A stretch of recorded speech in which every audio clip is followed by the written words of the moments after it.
नमस्कार मित्रों। यह समझने के बाद कि किसी न्यूली डिटेक्टेड टाइप 2 डायबिटिक व्यक्ति जो कि माइल्ड हाइपरग्लाइसीमिया के साथ प्रेजेंट कर रहा है, उसका फार्माकोथेरेपी हम किस प्रकार से आरंभ करेंगे। आइए समझते हैं कि यदि कोई व्यक्ति न्यूली डिटेक्टेड टाइप 2 डायबिटीज के साथ हो, लेकिन उसका हाइपरग्लाइसीमिया कुछ पहले के केस से कुछ अधिक हो, तो इस मॉडरेट हाइपरग्लाइसीमिया के साथ प्रेजेंट करने वाले टाइप 2 डायबिटिक व्यक्ति का ट्रीटमेंट हम किस प्रकार से निर्धारित करते हैं। इसके लिए भी हम एक केस की क्लिनिकल केस की सहायता लेते हैं। एक 76 ईयर ओल्ड मेल जिनका वजन नॉर्मल है, नॉन ओबीज अर्थात मोटे भी नहीं है और अंडरवेट भी नहीं है, नॉर्मल वेट के हैं, non obese, recently detected type 2 diabetic, अभी उनको मालूम पड़ी है डायबिटीज, लेकिन उनका फास्टिंग और पीपी जो ब्लड ग्लूकोज लेवल है वह है 194 और 241 मिलीग्राम परसेंट, अर्थात पहले वाले केस से काफी ज्यादा। HbA1c भी इनका सिर्फ 8.3% है। तो इस प्रकार के यदि व्यक्ति आते हैं तो इनका हम फार्माकोथेरेपी किस प्रकार से डिसाइड करेंगे। यदि यह प्रश्न मैं आपसे पूछूं कि आप इनमें से कौन सी मेडिसिन देना चाहेंगे, माइल्ड हाइपरग्लाइसीमिया के साथ हम लोगों ने यह डिसाइड किया था कि हम मेटफॉर्मिन थेरेपी, मोनोथेरेपी से आरंभ करेंगे और इसकी डोजेस को धीरे धीरे बढ़ाएंगे। परंतु यदि मॉडरेट हाइपरग्लाइसीमिया है तब आपका चयन क्या होगा, आप अपने मन में सोचें और हम लोग इस डिस्कशन को आगे बढ़ाते हैं। देखिए, ये हम लोगों ने बात की थी कि यदि कोई ओल्ड इंडिविजुअल, काफी बढ़ी हुई एज का यदि कोई व्यक्ति हो, तो उसमें हाइपोग्लाइसीमिया अवॉइड करना हमारा एक प्रमुख उद्देश्य होता है। नॉर्मल वेट के साथ साथ हम लोगों ने यह डिस्कस किया था कि इंसुलिन सेंसिटाइजर हम अवश्य देना चाहते हैं, क्योंकि नॉर्मल वेट के साथ भी इंसुलिन सेंसिटिविटी काफी कम हो सकती है, इंसुलिन रेजिस्टेंस होता है।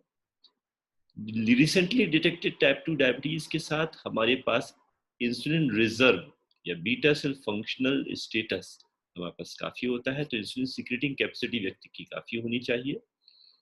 फास्टिंग पीपी हाइपरग्लाइसीमिया यदि मॉडरेट ग्रेड का हो, 194 टू 41 मिलीग्राम परसेंट का हो, तो यह मॉडरेट हाइपरग्लाइसीमिया, जैसे माइल्ड हाइपरग्लाइसीमिया के लिए माइल्डर ड्रग चाहिए, तो वैसे मॉडरेट हाइपरग्लाइसीमिया के लिए हमें मॉडरेटली पोटेंट ड्रग चाहिए। यही चीज HbA1c यदि वह बढ़ा हुआ हो तो उसके लिए भी लागू होती है। तो आइए इसको समझने के लिए कि हम दवाओं का चयन कैसे करें, हम अमेरिकन डायबिटीज एसोसिएशन की भांति एक अन्य संस्था, American association of clinical endocrinologist, S, हम उसकी गाइडलाइंस की मदद लेते हैं। इसकी गाइडलाइंस की विशेषता यह है कि यह सीवियरिटी ऑफ हाइपरग्लाइसीमिया के अनुसार दवाओं का चयन करने को कहती है। यदि HbA1c हमारा, यदि हम पहले ग्रुप पे नजर डालें, HbA1c लेस देन 7.5 हो, तब हमें किन दवाओं का चयन करना है। यदि 7.5 से 9% इनके बीच में हो तो हमें किस प्रकार से दवाओं का चयन करना है। और यदि एंट्री लेवल पे जब पेशेंट हमारे पास दिखाने आ रहा है HbA1c हमारा 9% या उससे अधिक हो, तब हमें किस प्रकार से दवाओं का चयन करना है। तो इसका एक पार्ट एनलार्ज करके, जो प्रारंभ में यदि HbA1c 7.5% से कम हो, तब जैसे पहले केस में हम लोगों ने डिस्कस किया था, हम लोग मोनोथेरेपी से ही आरंभ करेंगे। और यह मोनोथेरेपी मेटफॉर्मिन के, GLP-1 एनालॉग्स के, SGLT2 रिसेप्टर एनालॉग्स के, DPP4 इनहिबिटर्स या थायरोलिडिंडियोन्स, सल्फोनिलूरियाज, अल्फा ग्लूकोसाइडेज इनहिबिटर, इनमें किसी भी रूप में हो सकती है।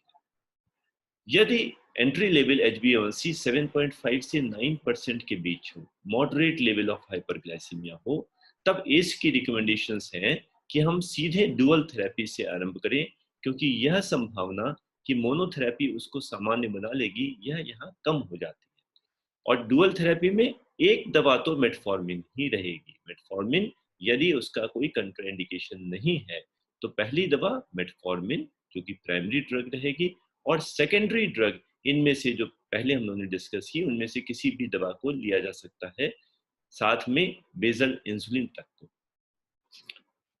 तो यहाँ पर यह समझना आवश्यक है कि किसी भी एंटी डायबिटिक मेडिसिन की, एंटी डायबिटिक एजेंट ADA जिसके लिए हमने यूज किया है, एंटी डायबिटिक एजेंट की HbA1c लोअरिंग कैपेसिटी कितनी होती है, आखिर उसकी क्षमता कितनी है कि वह कितना HbA1c घटा सके।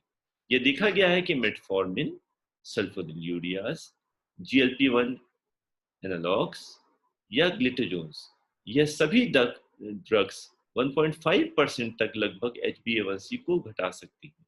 इनमें भी मेटफॉर्मिन एवं सल्फोनिलूरिया का HbA1c लोअरिंग कैपेसिटी 1 to 1.5% अर्थात थोड़ा सा अधिक है, जबकि GLP-1 एनालॉग्स और ग्लिटोजोन्स की 0.5 से 1.5% अर्थात थोड़ी सी कम है। इनके बाद आने वाले एजेंट्स हैं जैसे SGLT2 इनहिबिटर्स, DPP4 इनहिबिटर्स, इनकी HbA1c लोअरिंग कैपेसिटी 1% से कम ही होती है। एक इंसुलिन ही हमारे पास एक ऐसा एजेंट है जिसकी अनलिमिटेड HbA1c लोअरिंग कैपेसिटी होती है, किसी भी क्वांटम की हाइपरग्लाइसीमिया हो वह इंसुलिन के द्वारा घटा के नॉर्मल लाई जा सकती है। तो इस बैकग्राउंड के साथ में अगर हम एस रिकमेंडेशंस को ध्यान में रखें तो इस पेशेंट का हम ट्रीटमेंट प्लान जो डिसाइड करते हैं वह कॉम्बिनेशन थेरेपी, जिसमें से एक दवा तो होगी मेटफॉर्मिन, जिसको हम लोग पहले की भांति स्लोली इंक्रीजिंग डोज में आरंभ करेंगे, और दूसरी दवा होगी कोई दूसरा एजेंट जो एस ने बहुत सारे ऑप्शंस बताए हैं उनके अनुसार।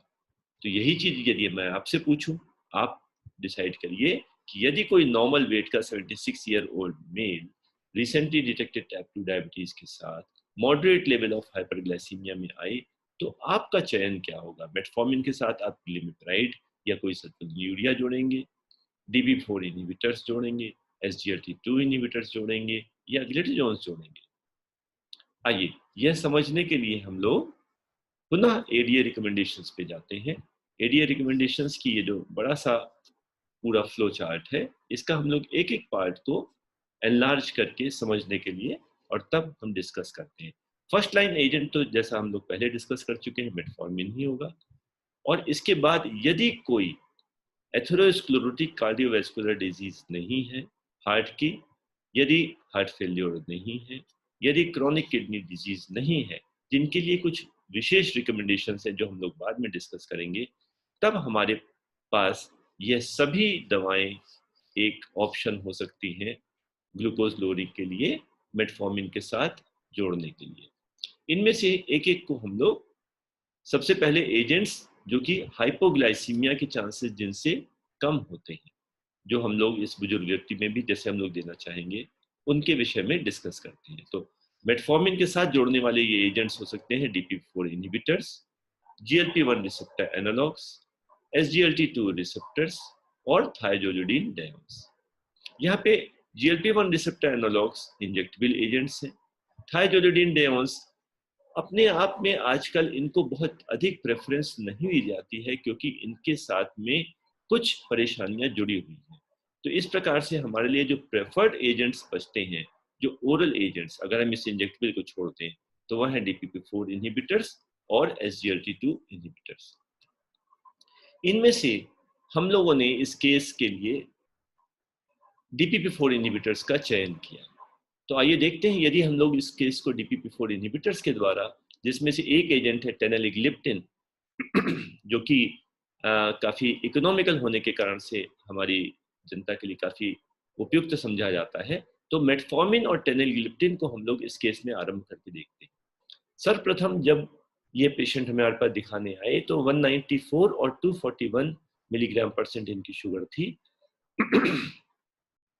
और जब इनको हमने metformin 1000 milligram sustained release, 500 milligram morning after breakfast, 500 milligram evening after dinner, इसके साथ में आरंभ किया और साथ में एक DPP4 इनहिबिटर्स टेनेलिग्लिप्टिन 20 मिलीग्राम के रूप में इसको ऐड किया। अब हमने देखा कि 10 दिनों के बाद हमारी ग्लूकोज में लेवल्स 194 से 163 फास्टिंग में आ गए, 241 से 209 पोस्ट प्रेंडियल आ गए। पहले से फॉल किए, लेकिन अभी हम अपने कंट्रोल, हमारे टारगेट से दूर हैं, इसलिए हमने मेटफॉर्मिन की डोज को स्टेप अप करके 1500 मिलीग्राम कर दिया। और फिर 10 दिन बाद जब इनको देखा तो ब्लड ग्लूकोज लेवल्स पहले से और भी कम है, 142, 184, परंतु अभी भी अपने टारगेट से दूर है। इसलिए हमने मेटफॉर्मिन थेरेपी जो कि ये टॉलरेट कर रहे थे, जिनसे उनको गैस्ट्रिक अपसेट नहीं हो रहा था, nausea, vomiting, anorexia, abdominal pain, abdominal discomfort, gaseous distension, constipation, loose motion. यदि ये परेशानियां जो मेटफॉर्मिन से होती हैं, यदि कोई ये नहीं हो रही, तो हम ग्रेजुअली 10 दिनों के बाद इसकी डोज को बढ़ा के मैक्सिमम प्रिस्क्राइब्ड डोज जो 2000 मिलीग्राम है वहां तक ले जाते हैं और देखते हैं अब क्या हुआ। ब्लड ग्लूकोज लेवल और भी गिर के 123, 161 तक आ जाता है। 100 और 140 हमारी कट ऑफ लिमिट है नॉर्मल इंडिविजुअल और डायबिटिक इंडिविजुअल के बीच की। तो हमारा टारगेट तो है कि हम 100 और 140 लाएं किसी भी व्यक्ति में। किसी बुजुर्ग व्यक्ति में हो सकता है हम इतना टाइट कंट्रोल ना रखें, थोड़ा सा अलाउंस हम और देना चाहें 110, 150 तक या 120, 160 तक। तो 76 की एज पे हम देख रहे हैं 120, 160 अगर अचीव कर रहा है तो हम बहुत एग्रेसिव मोड पे ना जाके हमने इन पेशेंट के लिए यही डिसाइड किया कि अभी हम इनको कुछ समय तक कंटिन्यू करते हैं, जिससे इनकी लाइफ स्टाइल मॉडिफिकेशन का भी प्रभाव और मिले और जो हमारी मेडिसिन है उसका भी प्रभाव जो क्रमशः किसी किसी में बढ़ता जाता है, विशेष रूप से DPP-4 इनहिबिटर्स। DPP-4 इनहिबिटर्स को अपना मैक्सिमम इफेक्ट उत्पन्न करने के लिए 1.5 से 2 मंथ्स तक लग जाते हैं। तो अभी 1 मंथ में इनका पूरा इफेक्ट नहीं आया होगा, यह मानते हुए हमने इन पेशेंट को सेम मेडिसिन को कंटिन्यू करने को कहा और 1 महीने बाद बुलाया। फिर हम देख रहे हैं जब 1 महीने बाद आए तो इनका ग्लूकोज लेवल 109 और 146 हमारी जो एक्सपेक्टेड गोल था 110, 150 उसके अंदर आ गया। और इस प्रकार से हम डुअल थेरेपी पे 2 ड्रग्स को यूज करके राइट फ्रॉम बिगनिंग हम 2 महीने के अंदर एक परफेक्ट ग्लाइसेमिक कंट्रोल इस पेशेंट में अचीव कर पाए। तो इस प्रकार मित्रों, यदि कोई न्यूली डिटेक्टेड टाइप 2 डायबिटीज का व्यक्ति मॉडरेट हाइपरग्लाइसीमिया के साथ हमारे पास दिखाने आता है तो हम रिकमेंडेशंस हमें बताती हैं कि हम डुअल ड्रग थेरेपी से आरंभ कर सकते हैं, जिसमें प्राइमरी ड्रग मेटफॉर्मिन जिसको हम स्लोली इंक्रीजिंग डोजेस में और सस्टेन रिलीज फॉर्मुलेशन में यूज करेंगे, और secondary drug DPP-4 inhibitor, SGLT2 inhibitor या सल्फोनिलूरिया किसी भी रूप में हो सकती है। यदि हम ओरल ड्रग्स की बात करें, DPP-4 इनहिबिटर्स के साथ लाभ ये है कि ये सेफ है, इनके एडवर्स ड्रग रिएक्शंस बहुत कम है, ये वेट न्यूट्रल है, इनसे वजन न बढ़ता है न कम होता, और बहुत ही महत्वपूर्ण चीज है इनसे हाइपोग्लाइसीमिया नहीं होता। इसलिए किसी व्यक्ति में जिसमें हम लोग हाइपोग्लाइसीमिया अवॉइड करना चाहते हैं वहां पे DPP-4 इनहिबिटर्स बहुत उपयुक्त एजेंट रहते हैं। SGLT2 इनहिबिटर्स के विषय में क्या विशेषताएं हैं?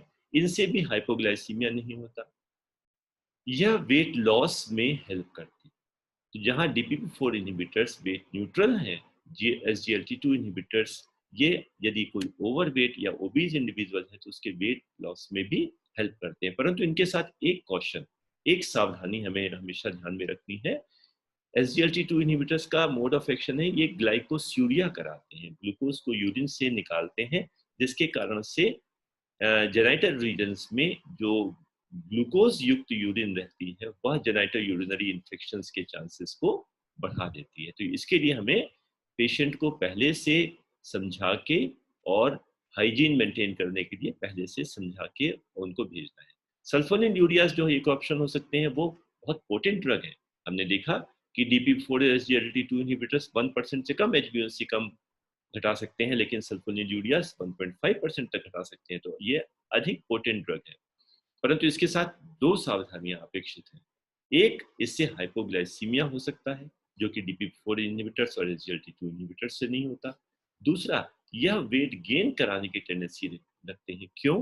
क्योंकि सल्फोनिलूरियाज पैंक्रियाटिक बीटा सेल से इंसुलिन रिलीज करवाते हैं। जब इंसुलिन लेवल बढ़ेगा तो इंसुलिन एनाबॉलिक हार्मोन है और वह वेट गेन करा सकता है। तो सल्फोनिलूरियाज वेट गेन कराते हैं, SGLT2 इनहिबिटर्स वेट लॉस में मदद करते हैं, DPP-4 इनहिबिटर्स वेट न्यूट्रल। तो इस प्रकार से हमारे पास तीनों प्रकार के एजेंट्स हैं। यदि वेट पे नजर डालें, यदि हाइपोग्लाइसीमिया पे नजर डालें तो सल्फोनिलूरियाज हाइपोग्लाइसीमिया करा सकते हैं जो DPP-4 इनहिबिटर SGLT2 इनहिबिटर से नहीं होता। यदि हम साइड इफेक्ट प्रोफाइल पे नजर डालें, सल्फोनिलूरिया से हाइपोग्लाइसीमिया हो सकता है, SGLT2 इनहिबिटर से यूरिनरी इन्फेक्शन हो सकते हैं, लेकिन DPP-4 इनहिबिटर्स हमारे अमूमन कोई भी इस तरह की एक विशेष रूप से कोई परेशानी ऐसी नहीं करते जिसके लिए हमें ज़्यादा सतर्क रहने की आवश्यकता हो। तो मित्रों यही कुछ बिंदु हैं, जब किसी भी व्यक्ति को हमें एंटी डायबिटिक मेडिसिन देनी है, तो यूँ ही नहीं हमने कोई भी मेडिसिन उठाई और उनको दे दी, बल्कि उस मेडिसिन की विशेषताएँ को देखते हुए, उस पर्टिकुलर रोगी में कौन-सी मेडिसिन अधिक उपयुक्त रहेगी, यही चयन हमारी क्लिनिकल सेंस को, हमारी क्लिनिकल स्किल को और बेहतर बनाता है और इसी के द्वारा हम एक बेहतर क्लिनिशियन के रूप में उभर के आते हैं और अपने रोगियों के लिए एक बेहतर कार्य कर पाते हैं। धन्यवाद।